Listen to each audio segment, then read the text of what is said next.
Halo, halo, apa kabar? Assalamualaikum warahmatullahi wabarakatuh. Senang sekali kita ketemu ini di akhir pekan dalam program Off the Record membaca berita di balik berita dan masih terus bersama kami. Saya Hersubun Arif.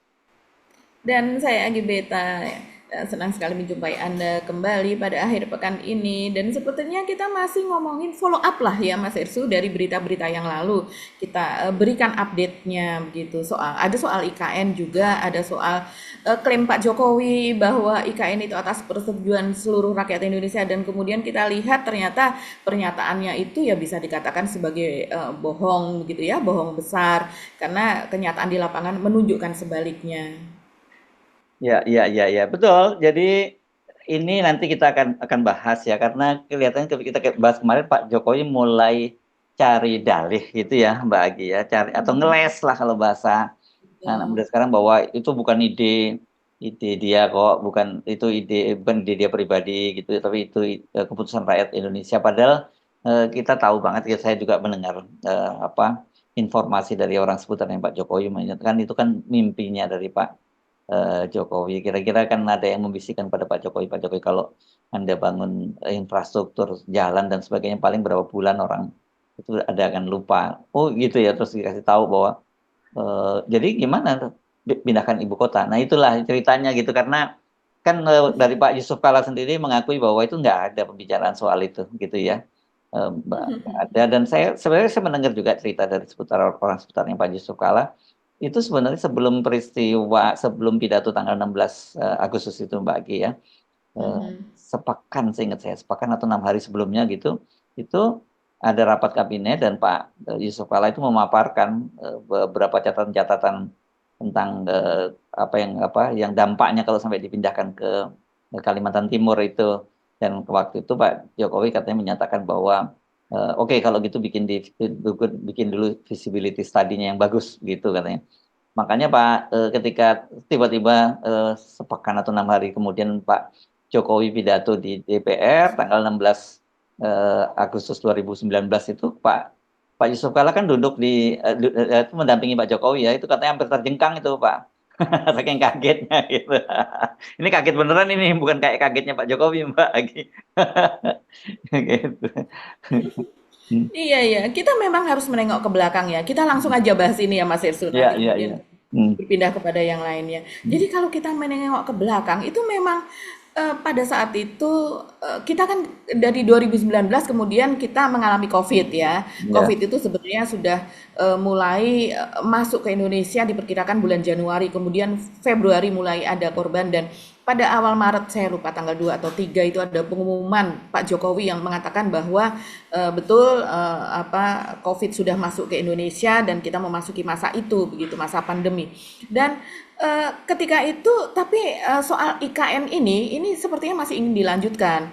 Makanya tahun 2021 terus kemudian tahun 2022 ketika kita masih masa pemulihan COVID, kita masih ingat Mas Hersu, bulan Maret 2022 itu ada acara Kendi Nusantara namanya Mas Hersu ya, Hmm. yang Hmm. ketika semua gubernur dari seluruh Indonesia begitu datang ke IKN memberikan air. Tapi memang groundbreakingnya sendiri masih terjadi itu kalau tidak salah semester kedua pada pertengahan paruh tahun 2022 begitu. Ya. Dan protes-protes soal itu sebetulnya sudah terjadi misalnya pada tahun 2022 bulan Februari. Itu kan sejumlah tokoh nasional Mas Hersu yang menolak adanya IKN gitu. Mereka mengatakan bahwa Indonesia sedang babak belur ya, memang lagi babak belur. Kita masih di awal-awal pemulihan begitu kan.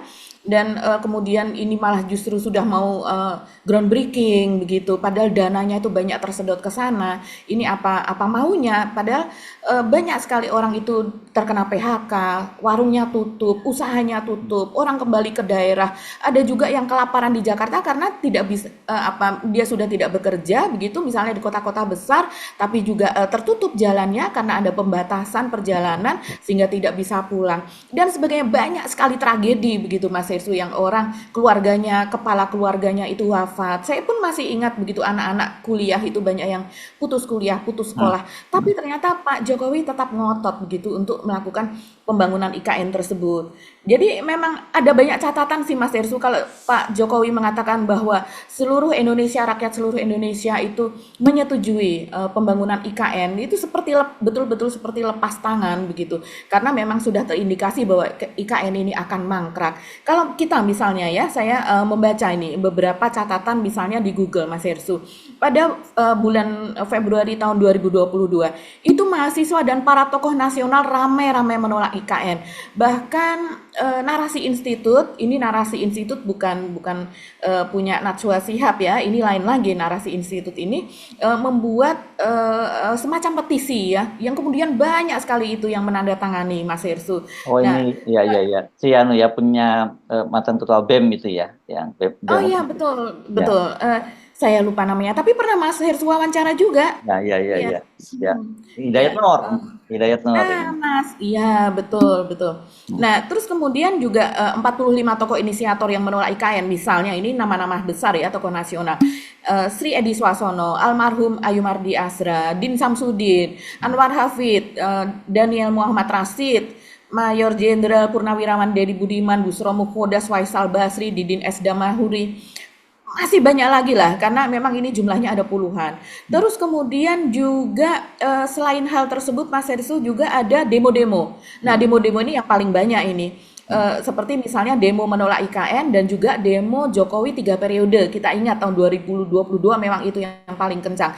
Dan malah banyak sekali narasi yang mengatakan Pak Jokowi ini memang perlu 3 periode untuk menyelesaikan IKN tersebut.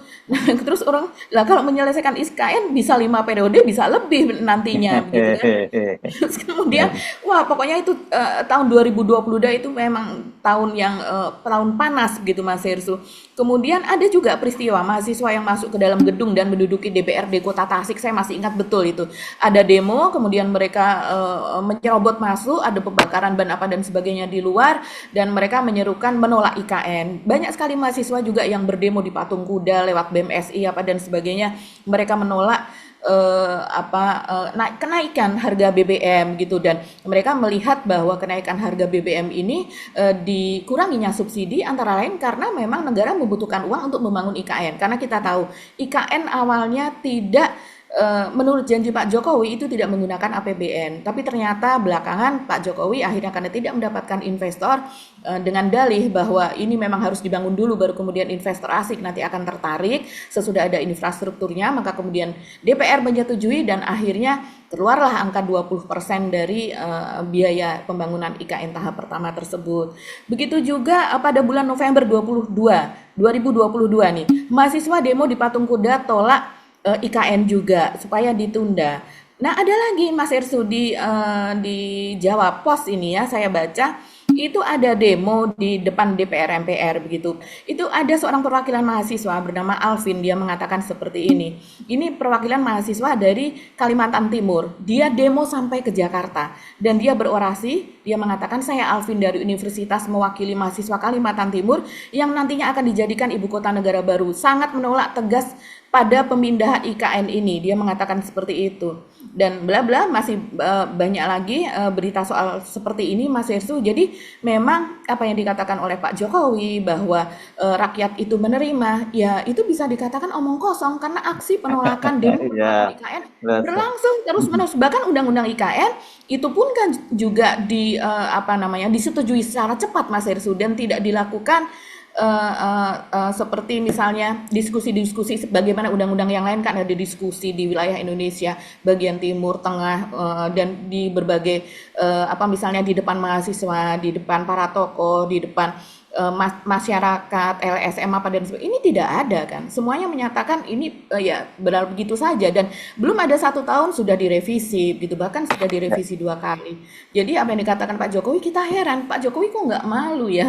mengatakan hal tersebut padahal jejak digital yang begitu banyak. Ya, dan kalau data surveinya juga menunjukkan hal yang bertolak belakang juga dengan pernyataannya Pak Jokowi ya, Mbak Agi, kan survei ini kan biasanya selalu jadi bahan andalan dari Pak Jokowi setiap kali dia melakukan mengambil kebijakan publik itu pasti dilakukan survei gitu. Tapi surveinya nggak menunjukkan seperti itu dan dia tetap ngotot gitu ya. Iya ya, betul sekali. Saya melihat ini ada beberapa media ya yang kita bisa buka dari liputan6.com, dari Hmm. Kompas, kemudian dari Tempo tentu saja begitu ya. Saya bacakan saja ini beberapa dari lembaga-lembaga survei tersebut, Mas Ersu yang menolak. Dan dari beberapa lembaga survei ini yang menarik memang sepertinya kok hanya Kodari ya, Indobarometer ini yang Yang dukung. Indobarometer yang saya bacakan dulu yang Indobarometer deh yang menyetujui IKN. Jadi dia mengatakan seperti ini. Lembaga survei Indobarometer merilis hasil SIGI pada 2020, Mas Ersu, dan menunjukkan mayoritas publik setuju dengan rencana pemindahan ibu kota. Jadi katanya, kata Kodari sendiri nih, mayoritas publik yaitu 53,8% menyatakan setuju, sementara yang tidak setuju sebesar 30,4%. Itu tahun 2020 ya. Kemudian dia ada narasi misalnya yang setuju karena apa, yang tidak setuju karena apa. Ini besar loh, 53% lebih begitu yang menyetujui. Tapi pada kenyataannya bagaimana? Ternyata hasil survei yang lain itu berbeda. Median misalnya Mas Irsu. Nah, Median menyebutkan hasil survei mereka pada September 2019. Ini sebelum 2020 berarti ya. Setelah Pak Jokowi mengumumkan pada apa namanya sidang di DPR tersebut. Direktur eksekutifnya Riko Marbun itu menyebut mayoritas masyarakat Indonesia menolak rencana pemindahan ibu kota dari Jakarta ke Kalimantan Timur karena masalah ekonomi. Survei menunjukkan 45,3% tidak setuju, berbanding 40,7% yang setuju. Jadi hampir 5% itu selisihnya. Yang setuju hanya 40,7%. Tidak sampai 41% ya. Dan alasannya adalah publik masih merasakan bahwa masalah pengangguran, masalah kesejahteraan, masalah tingkat ekonomi itu seharusnya lebih cepat, lebih dulu diselesaikan oleh Presiden. Padahal ini tahun 2019 loh. Ini belum selesai COVID. Dan ini masalah ekonomi dan kesejahteraan ketika itu menjadi pertimbangan sehingga masyarakat Indonesia menolak. Apalagi survei-survei sesudahnya. Ini kedai kopi, misalnya Mas Hersu, dia menunjukkan bahwa 39,8% responden menyatakan ketidaksetujuan terhadap perpindahan ibu kota. Sedangkan yang setuju sebesar 35,6% dan 24,6% memilih untuk tidak beropini. Ini menemukan data bahwa 95,7% responden berasal dari DKI Jakarta. Jadi memang sebagian besar warga DKI Jakarta itu tidak Ya, setuju. ya. Ini tahun 2019 juga dilakukan sebelum adanya COVID. Ada lagi Mas Hersu, ini dari Roda 3 Konsultan. Ini dari saya baca dari Tempo ya. Jadi dia mengatakan bahwa pada tahun 2019 juga mencatat mayoritas responden tidak setuju pemindahan ibu kota negara dari Jakarta ke Kalimantan. Sebanyak 38,3% menyatakan tidak setuju, sedangkan yang setuju sebanyak 32,5%. Jadi selisihnya sekitar 6%. Jadi dia mengatakan responden cenderung menolak wacana perpindahan ibu kota negara dari Jakarta ke Kaltim. Kemudian ada lagi nih dari IPO ya, Indonesia Political Opinion pada Februari 2022. Nah, ini menarik. Ini ketika sudah makin mendekati akan groundbreaking dan Pak Jokowi ketika itu saya masih ingat berkali-kali di mana-mana selalu mengatakan soal IKN dan ini 1 bulan sebelum dilakukannya penyatuan kendi Nusantara tersebut. Jadi IPO juga menunjukkan mayoritas responden tidak setuju ibu kota negara dipindah, yakni 53%. Sementara yang setuju dengan pemindahan IKN dalam survei berjudul Dinamika Isu Sosial Kemasyarakatan itu menyatakan 36% itu yang setuju. Jadi jauh sekali ini selisihnya Mas Ersu. Yang tidak setuju 53 dan yang setuju hanya 36%. Ini hampir berapa? Ini hampir 20% ya, belasan persen di Mas Ersu. Jadi kalau menurut saya ini terjadi pada saat sesudah kita masih di tengah pandemi COVID, kita belum bebas Ya, seluruhnya, karena pada tahun 2022. Artinya makin ada COVID, orang makin tidak setuju begitu. betul. Lah kenapa kok dari ini Indobarometer malah ada COVID dia malah Nah, kan setuju? sekarang kita mungkin tahu kan afiliasinya dia dengan Pak Jokowi seperti apa kan. Jadi termasuk yang 3 periode dia kan juga penggagas 3 periode. Jadi ya kita bisa pastikan bahwa Betul. surveinya itu survei omon-omon lah begitu ya. Apalagi belakang seperti ini Betul. dan saya kira Pak Jokowi kalau selama ini kan selalu mengandalkan survei begitu dan selalu justifikasinya itu nggak bisa berlindung di survei dalam kasus ini ya. Karena satu pernyataannya Pak Jokowi kemarin bahwa dia dia di apa disetujui oleh mayoritas rakyat, itu adalah putusan rakyat, mayoritas rakyat Indonesia, itu dengan mudah gampang dibantah kok. Satu, bahwa itu kan ketika tanggal 16 Agustus 2019 itu kan dia yang mohon izin. Itu jelas sekali kalimatnya, dia mohon izin Iya. memindahkan. Mohon izin memindahkan itu kan berarti dari Jokowi minta, bahwa kemudian dia mengklaim bahwa 93% anggota DPR itu menyetujui, ya karena pada waktu itu kan memang yang semua partai-partai politik juga ada di pemerintahan kan. Waktu itu yang tidak ada di pemerintahan hanya PKS dan Demokrat. Tapi kita tahu kan Demokrat sejak dulu kan sikapnya itu oposisi yang nggak jelas, Dua, ala-ala lah gitu, banci lah, oposisi betul. banci gitu. Jadi hanya PKS Mhm, waktu itu yang menolak. Dan kemudian mhm, karena anggota DPR itu menyetujui, dia mengklaim bahwa itu adalah keputusan rakyat Indonesia. Kan kita tahu bahwa fraksi-fraksi di DPR itu sangat tergantung pada ketua umumnya kan Mbak Agi ya. Jadi apa ketua umum betul. maunya, ya dia Mhm, tinggal ikut. Kalau enggak ya dia mhm, bisa di recall gitu, di pergantian antar mhm, waktu. mhm. Jadi itu misleading atau bisa sebut kebohongan publik dong ya Pak Jokowi ya Mbak Agi. Iya, ini bisa dikatakan pembohongan publik Hmm. atau memang literasi Pak Jokowi di sini rendah atau dia memang hanya tergantung pada satu dua orang pembisiknya saja Hmm. yang dimana kalau pada lembaga-lembaga survei dia paling dekat misalnya dalam hal ini jika dibandingkan dengan yang lain artinya paling dekat kepada Kodari dan Hmm. kita melihat memang Kodari ini pada tahun ini saja pada saat Pilpres ya 2023-2024 kemarin pada kampanye dia kan juga ikut Pak Jokowi kemana-mana begitu ya kita lihat ada beberapa videonya gitu yang memperlihatkan kedekatannya bahkan ada loh Mas Hersu kita bisa melihat kalau sebagai wartawan kita tahu ini orang dekat atau tidak itu dari posisi berdirinya pada saat presiden berada begitu Hmm. karena kalau seandainya bukan orang yang memang diizinkan untuk mendekat maka pas pampres itu pasti akan Oh langsung mendorong disikut akan ya. memisahkan begitu. Tapi Kodari begitu dekatnya berada di belakang presiden. Nah, itu kita bisa kategorikan dia sebagai orang yang bisa melakukan pembicaraan langsung dengan presiden begitu, mungkin menyangkut data-data dan sebagainya begitu ya.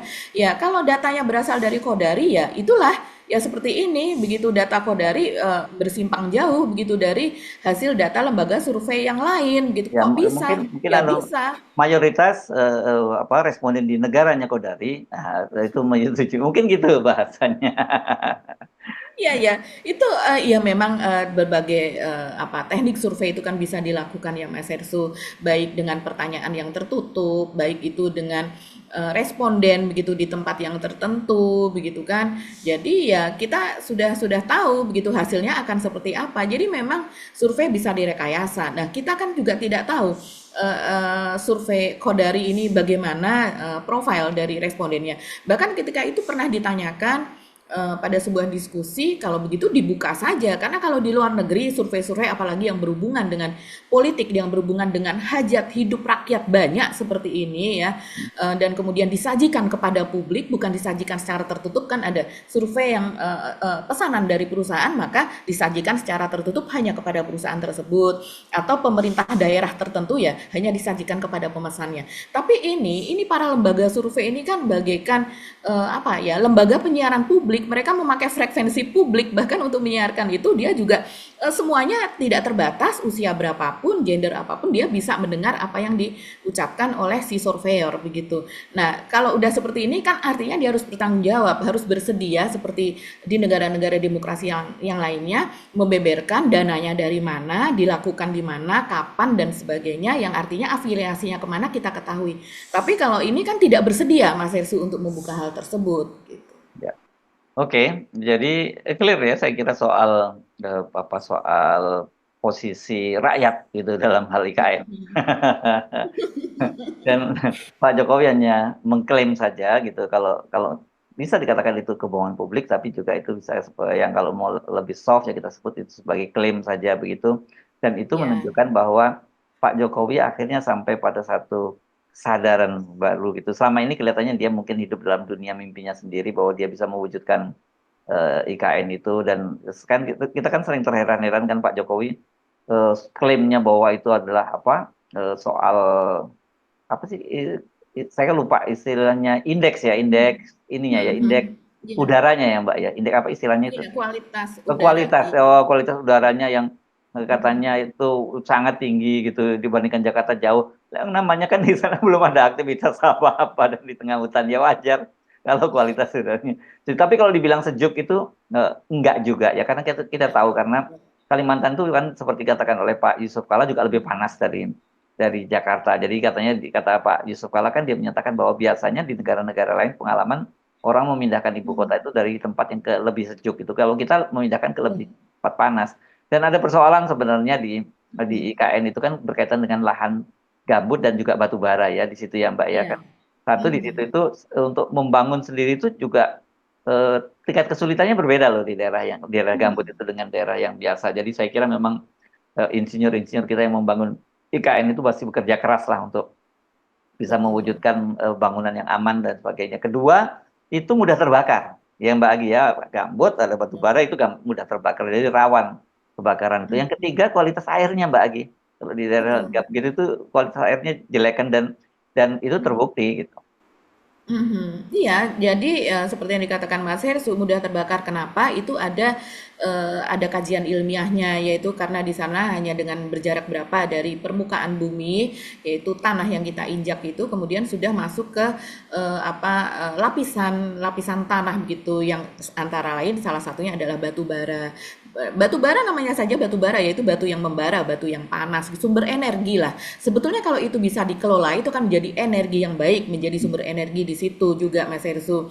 Tapi kalau dibuat sebagai pemukiman, nah itu yang menjadi masalah. Jadi sudah dari atas panas begitu ya, terpaan matahari panas, apalagi kalau seandainya hutan tanaman industri atau HTI-nya itu sedang panen, sehingga setiap berapa tahun sekali, entah 6 tahun atau berapa sekali itu kan misalnya dipanen, ya artinya akan ada penebangan, itu akan menjadi makin panas.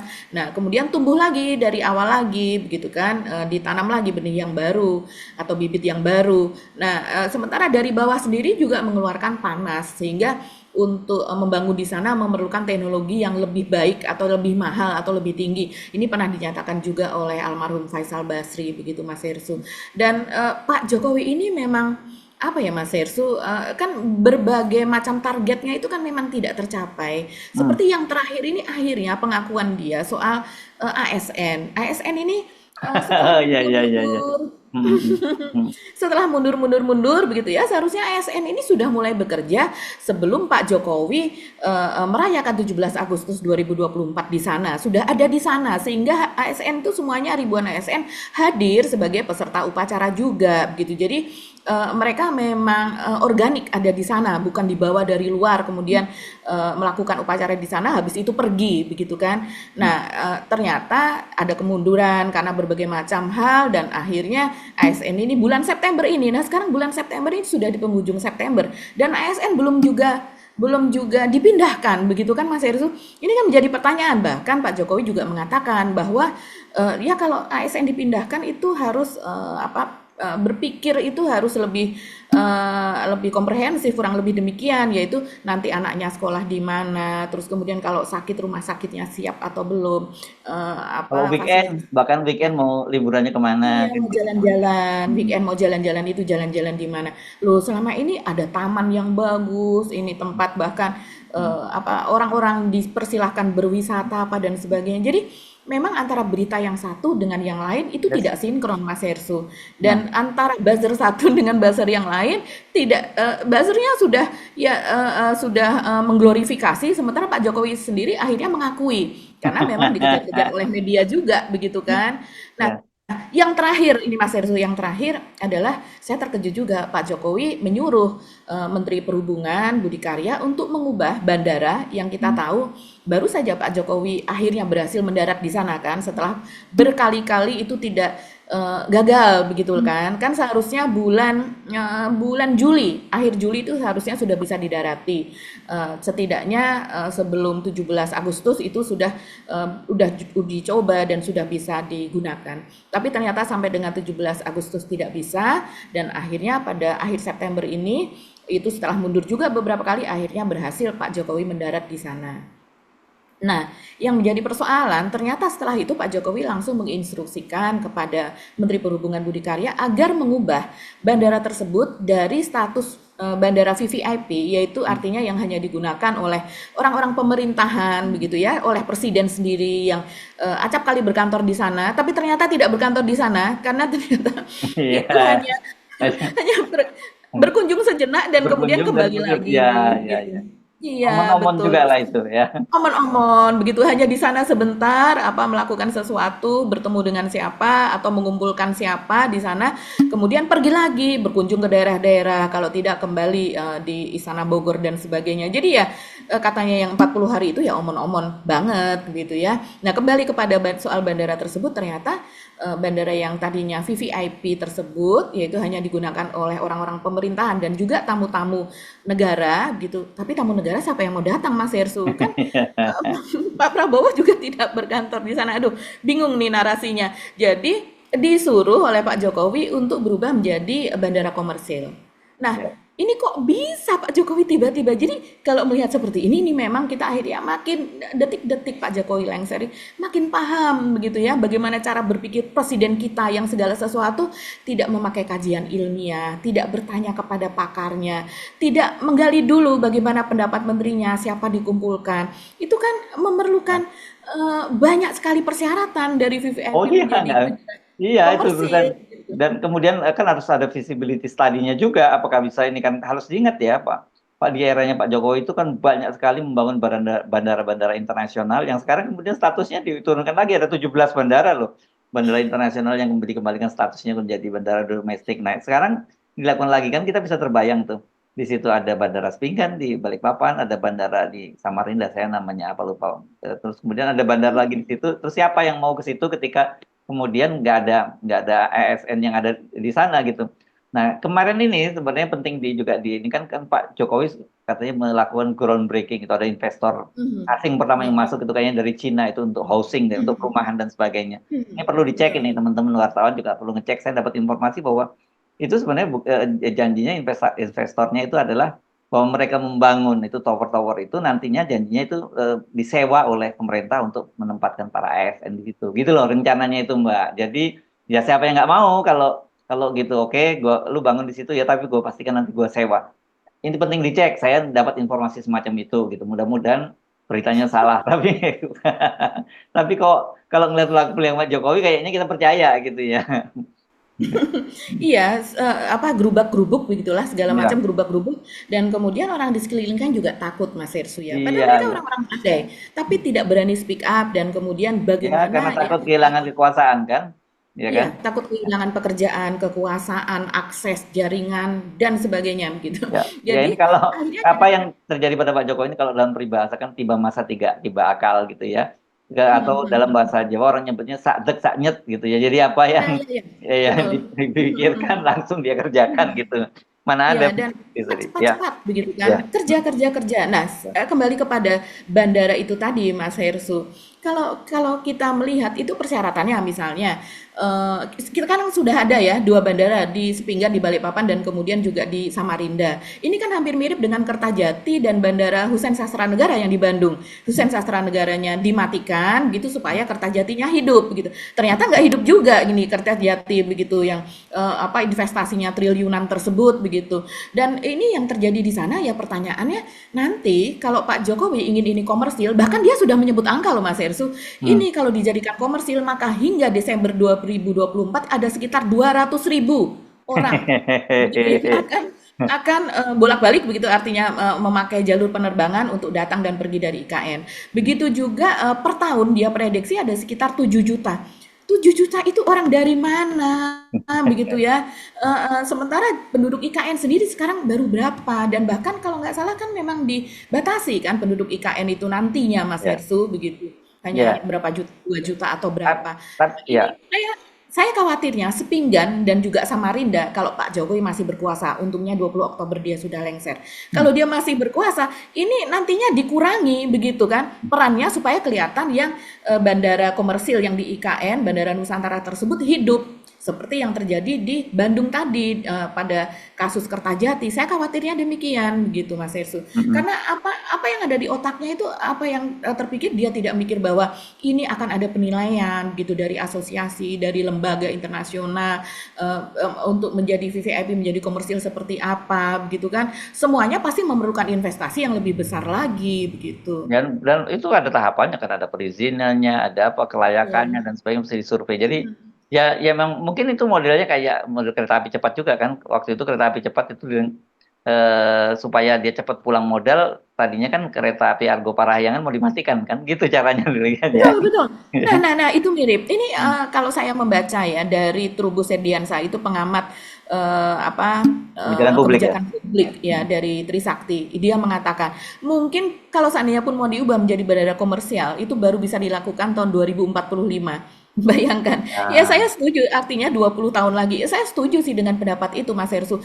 Karena untuk menjadi bandara yang seperti itu artinya kesiapan masyarakat dan ekonomi masyarakat di sekitarnya. Masa orang yang menumpang bis atau mereka naik kapal laut untuk dipaksa naik pesawat, siapa yang akan membiayai? Mereka nggak ada kemampuan untuk itu. Kita ya. kan bisa lihat di sebuah kota ada bandara itu karena ada kebutuhan. Hmm. Apakah di KN masyarakatnya sudah butuh adanya bandara komersil seperti untuk pulang pergi selalu naik pesawat begitu? Bayangkan kalau 7 juta per tahun menurut prediksi Pak Jokowi per bulannya itu berapa, dibagi saja 12 ya katakanlah 500.000. Apa iya penduduk IKN aja cuma berapa? Jadi ini memang aduh matematikanya gimana, kemampuan kemampuan untuk berpikir jauh ke depan, visi dan misinya itu seperti apa, berpikir dengan cepatnya kayak apa. Jadi sepertinya memang Pak Jokowi kalau saya lihat kemampuan berbicaranya itu lebih cepat daripada kemampuan berpikirnya, seperti itu Mas Ersu. Oke, Mbak Agi ya. Kita lumayan panjang nih bahas Pak Jokowi dengan IKN saja ya. Tapi penting banyak Pak Jokowi itu kita kita bahas. Nah, tapi kita sekarang pindah urusannya dengan pendukungnya Pak Jokowi, Mbak Agi ya. Karena kan selama ini banyak orang bilang, wah Pak Jokowi udah ditinggalkan. Ternyata enggak, Mbak. Yang dari pasukan yang dari bawah tanah itu pada bermunculan sekarang. Salah satunya ya sekarang yang mau jadi dilaporkan adalah Roy Suryo berkaitan dengan lambang negara kok dibilang fufu fafa begitu itu. Saya setuju kalau di lambang negara itu diganti dengan Fufu Fafa itu salah. Tapi kalau kemudian menjadikan Fufu Fafa, menjadikan Gibran sebagai lambang negara, nah itu kacau juga. Itu mungkin kelamaan di bawah tanah nih dia ini. Jadi nggak bisa membedakan mana yang ini lambang negara, mana yang bukan gitu. Kalau bawah tanah itu berarti apa dong Mas Ersu? Kalau saya Eh, sih membayangkan bawah tanah begitu kan, bawah tanah itu orang-orang begitu kan, Orang-orang, tikus, apa, terus, tikus, ah, cacing, ya, ya, ya. kecoa dan sebagainya. Ini pasukan lagi kan? Dia Pasukan bukan itu bawa begitu gorong-gorong loh, banyak. dia menyebutnya pasukan bawah tanah dia menyebutnya ya, bukan pasukan gorong-gorong. Kalau gorong-gorong orang mafhum langsung, oh visualnya, tapi kalau bawah tanah itu, nah itu apakah pengertian ini secara harfiah bawah tanah tanah betul atau ini yang saya sebut tadi itu gerakan klandestin gitu loh Mbak Agi ya?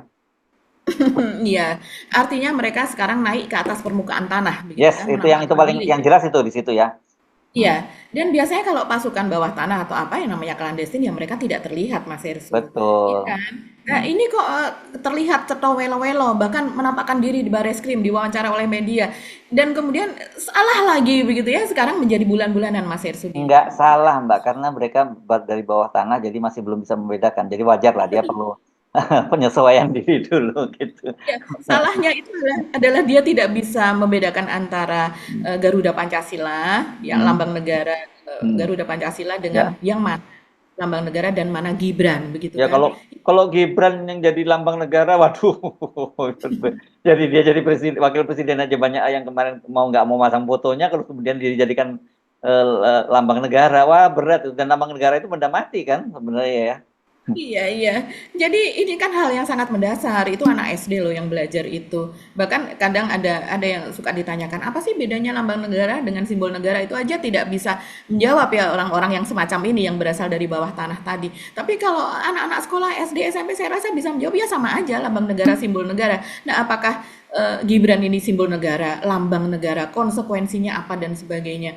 Bahkan mungkin tidak bisa membedakan antara delik aduan dan tidak begitu Mas Hersu. Hmm, hmm. Jadi tapi saya rasa ini yang menarik. Eh, Mas Roy Suryo, saya rasa ini senang banget Oh dilaporkan. senang, senang dia senang. Netizen juga senang. Tuh, kalau baca netizen senang Mbak. Iya, malah itu yang diharapkan kan Oh selama iya, ini kan. iya. Coba bayangkan, mereka mengatakan ini sudah seperti ini kok tidak ada yang melaporkan dari pihak mereka. Maksudnya yang disebut-sebut mereka itu adalah mereka yang disebut-sebut oleh Fafa begitu ya. Kok tidak ada yang merasa tersinggung begitu, merasa harga dirinya terinjak apa dan sebagainya begitu. Tapi tiba-tiba ada yang melaporkan seperti ini. Ini yang Malah diharapkan sebaliknya kan, yang sebaliknya dilaporkan kan, harusnya dilaporkan Fafanya. bukan Iya. bukan Roy Suryonya kan gitu. Betul, seharusnya Fufafanya yang memiliki narasi seperti itu yang dilaporkan. Kenapa Fufafanya tidak tersentuh? Kan seharusnya kalau Roy Suryo oke lah dalam konteks dia meyakini 99,9% bahwa Fufafa itu identik dengan Gibran dengan berbagai alasan dan saya setuju dengan alasannya Roy Suryo begitu ya. Tapi sementara dia kok tidak melaporkan Fufafa juga yang memiliki narasi sangat kejam, keji, culas, begitu kan, mesum, begitu cabul, yang kalau kita bayangkan ini Pokoknya Anda bisa sebut semuanya deh. semuanya lah yang buruk-buruk begitu ada Iya, di iya. Fufafa begitu. Kok tidak dilaporkan Fufafanya? Dan ini yang dinantikan oleh pakar telematika dan pakar IT begitu mereka supaya bisa melakukan pembuktian di pengadilan. Yes. Bahkan kalau sebenarnya mau mencari yang independen pun misalnya oke lah yang dari Indonesia begitu semuanya akhirnya terbelah begitu ya. Kalau nggak kanan ya kiri. Mencari pakar atau ahli dari luar pun saya rasa mereka tetap lebih apa namanya menyetujui apa yang dikatakan kepada Roy Suryo dan belum lagi ini Roy Suryo kan menginginkan mungkin kalau atas perintah pengadilan akhirnya pihak Kaskus bisa mau membuka begitu kan dia mengatakan ada 2100 apa cuitan atau tulisan begitulah ya yang dihapus. Nah, ini yang bisa menghapus hanya tertentu begitu. Sementara dari pihak Kaskus juga mengatakan bahwa tidak bisa itu para ahli juga mengatakan itu tidak bisa, hanya semacam moderator atau apa begitu pihak tertentu yang mengurusi itu yang bisa. Nah, ini siapa yang memerintahkan? Moderatornya siapa yang bisa menghapus? Itu justru yang ingin diinginkan Roy Suryo. Siapa yang memerintahkan, siapa yang berkepentingan itu nantinya akan terbuka. Nah, ini sudah izin Fufafa atau belum ini pasukan bawah tanah ini untuk melaporkan ini begitu Mas Yes, Erso. oke. Kita tunggu saja ya. Oke. Oke, Mbak Agi, ada yang lain selain pasukan bawah tanah tadi? Iya, iya, kita meminta teman-teman tetap waras lah ya dalam menghadapi Ya, hal ini, jangan jangan sepaneng, jangan panas, dan ya, juga jangan marah-marah gitu ya. Kita tanggapi ini ya memang kenyataannya seperti ini. Kita mungkin topik ya, nasional ya. Kenapa ya, kita ya, harus mengalami hal seperti ini? ya. Sambil ketawa kita sambil introspeksi apa yang terjadi pada bangsa ini. Dan Mhm. pasti kita punya andil kesalahan itu. Minimal Iya. selama ini kita melihat ya kan bisa nggak pernah speak up gitu melihat kezoliman hanya diam saja nggak speak up kan itu saya kira supaya fairnya bisa bilang bahwa nggak semua itu bisa kesalahan dilimpahkan pada Pak Jokowi dan keluarganya. Kita juga punya andil kesalahan itu. Minimal kenapa kita diam ketika melihat hal itu terjadi. Gitu ya Mbak Aki ya. Iya, betul. Ya, oke. Mhm. Kita ketemu lagi insya Allah hari Senin yang akan datang ya. Mhm. Kami mohon pamit, saya Arsubun Arif. Dan saya Gebeta, terima kasih atas perhatian Anda. Tetap salam waras. Wassalamualaikum warahmatullahi Assalamualaikum warahmatullahi wabarakatuh. wabarakatuh.